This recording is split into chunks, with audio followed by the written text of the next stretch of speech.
Hello everybody, this is Shady here, and yeah, I want to talk about the Switch 2 Direct, which we just had a couple hours ago.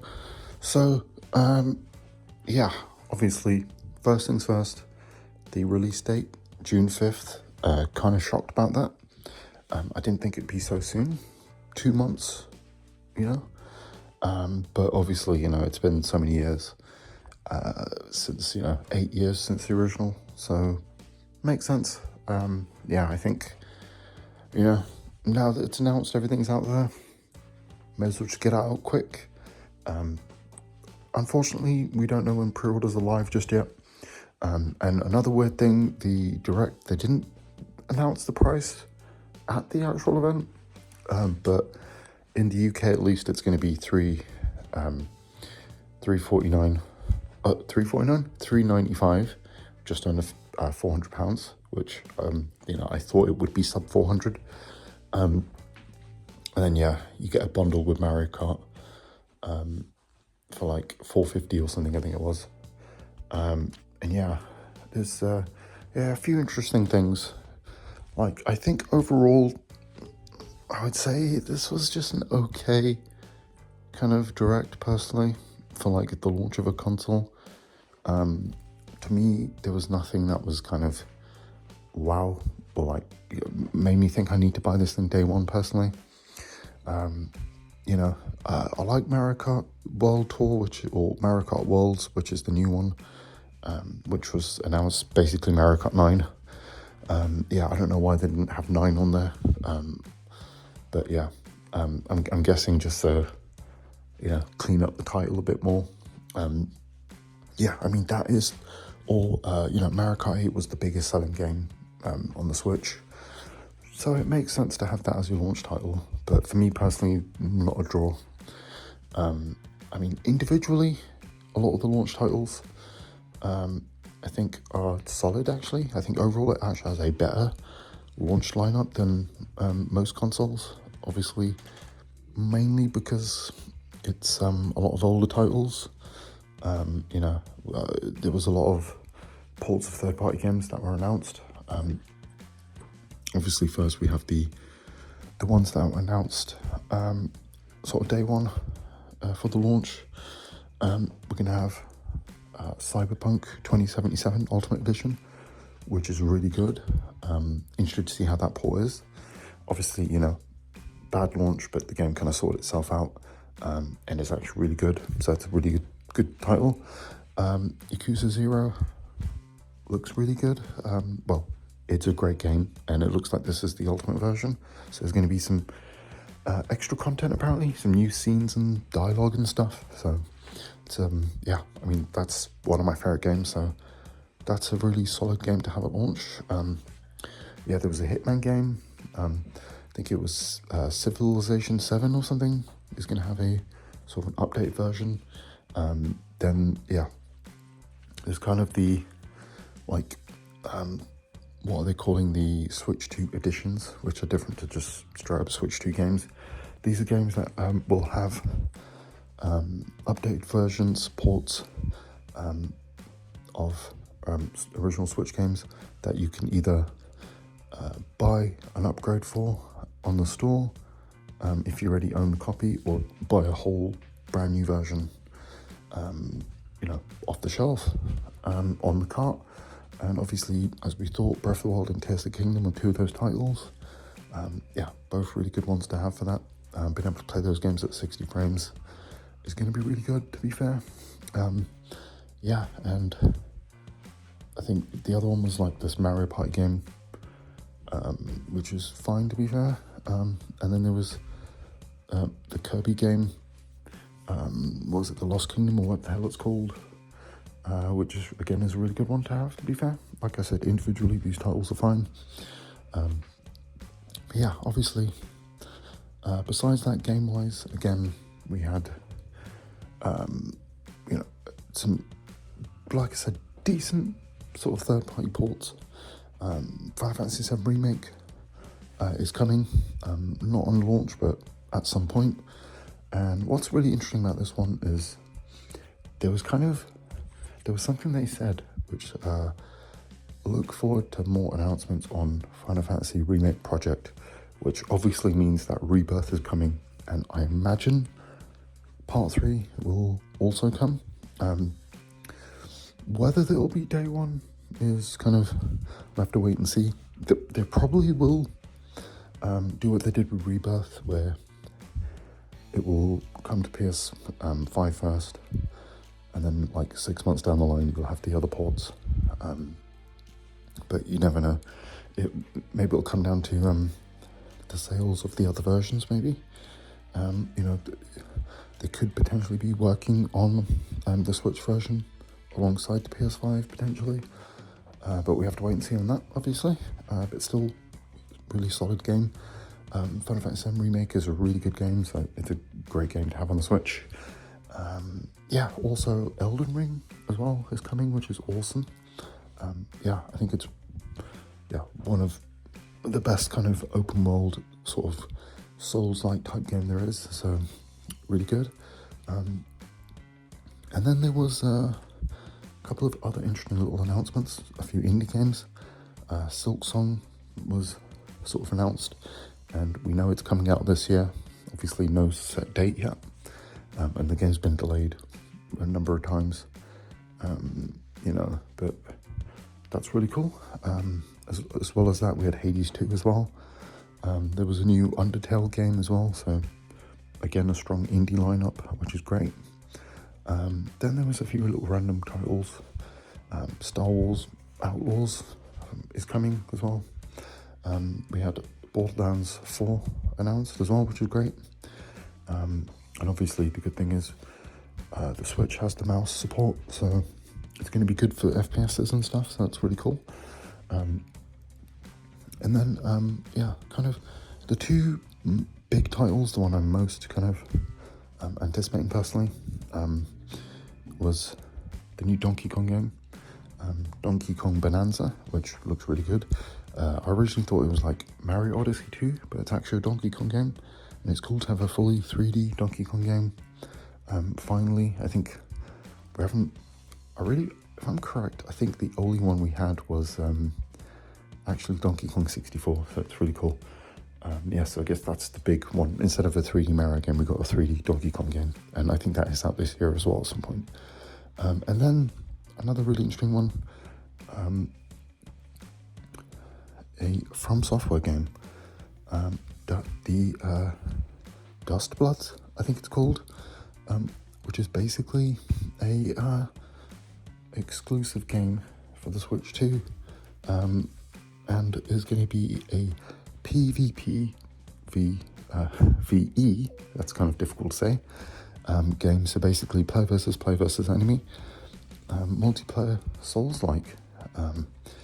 So basically, I think people are saying this could potentially be like almost an extraction shooter type of game, elements of that maybe, or basically, you'll have potentially teams or solo all on a map maybe, trying to take out enemies, reach a goal, but also fight each other to attack, be able to get that goal. Which, obviously we're gonna have to wait and see. But Miyazaki himself is working on this title as well, which is awesome. So this is actually his next title. And I know there's been, a little bit of pushback towards From Software doing multiplayer games, but they've had elements of multiplayer in all of the Souls-likes, so it makes sense for them to branch out to do this next, while still having those elements of Souls-likes. Also, what's really interesting about this game is has a very kind of it has the kind of Bloodborne gothic horror vibe, which is really cool.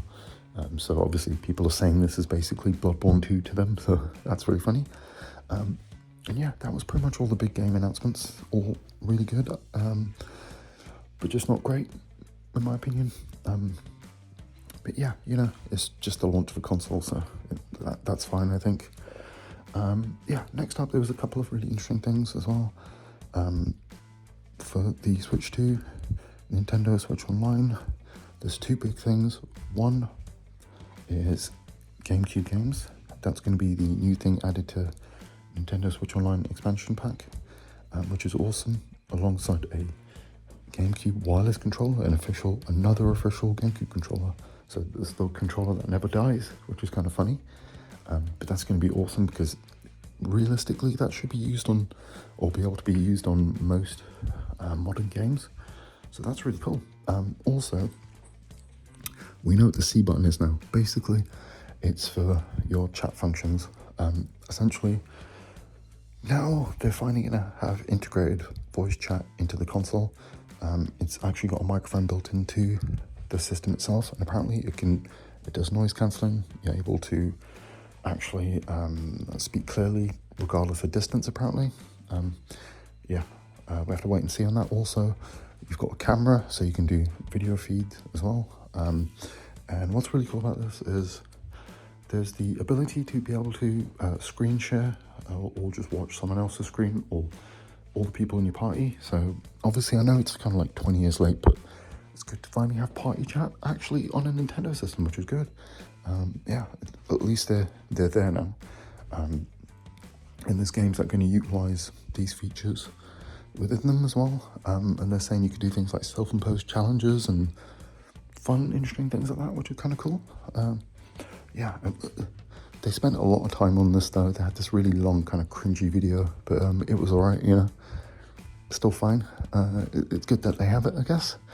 Obviously in terms of the console's features, the most exciting things is, one, obviously you're going to be able to play games up to 4K, which is awesome. Secondly, when you're in portable mode, the actual screen is going to be 1080p, 7.9 inches, and have the options, or not the options, but will have HDR and up to 120 frames, which is awesome. So portable play is actually going to be probably better than most people's docked experience, which is kind of cool or interesting. So yeah, I'd probably end up playing this thing handheld more than I would on a TV for certain games. Because I think they were saying that Metroid Prime 4, which is going to get a Switch 2 version, I forgot to mention, is going to have the option for 120 frames while playing portably. And will also let you use the mouse controls as well on the Joy-Con.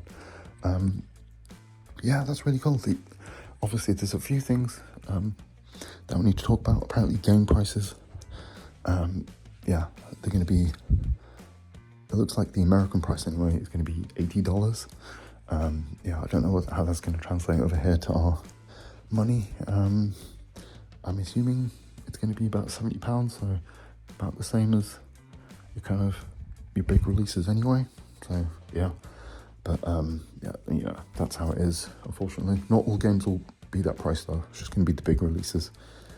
I think overall, it's fine. I think consoles grow after time. I think there's some a good launch lineup. Nothing that makes me want to run out and get it straight away, but obviously I will eventually get it.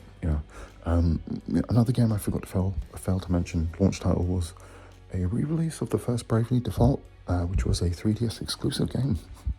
So that's really awesome because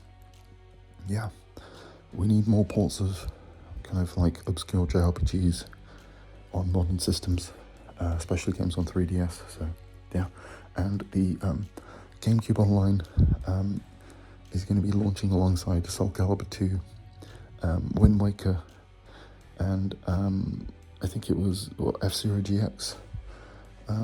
Which is cool. And they showed some of the games that will be coming out, and Fire Emblem Radiant Dawn, Pokemon Colosseum were a couple of those titles, which is awesome. I hope we get to see Twin Snakes and some other titles as well. Lastly, the Pro Controller has got an update. It looks like the main difference is it has the C button. You have a kind of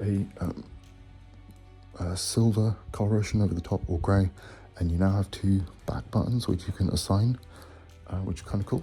And also it looks like all the original accessories will be compatible with Switch 2, but obviously, Joy-Cons, you can't connect directly to the system, as well as like the Switch Online controllers, the NES ones at least anyway.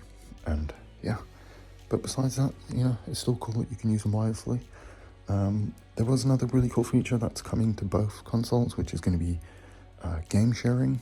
So essentially, you know, you can, if you have a multiplayer game, you can share it similar to DS single kart play. So like something like Mario Kart, you can share on multiple consoles and everyone can use their screen separately, which is cool. Yeah, and I'm wondering if that feature could be potentially used to do almost some Wii U style stuff. Maybe we could do that to have, you know, the map screen on Zelda or something. Have to wait and see. But yeah, that's pretty much all the details on the Switch 2 announcement. Like I said, it's kind of a wait and see for me. You know, I'll get it by this year, but I'm not running out to get it personally. You know, maybe when Metroid Prime 4 comes out, which still hasn't had a release date. But yeah, you know, I'll probably get it alongside that or the new Donkey Kong. But yeah, anyway, guys, that's everything. Have a great rest of the day, and I will catch you in the next one.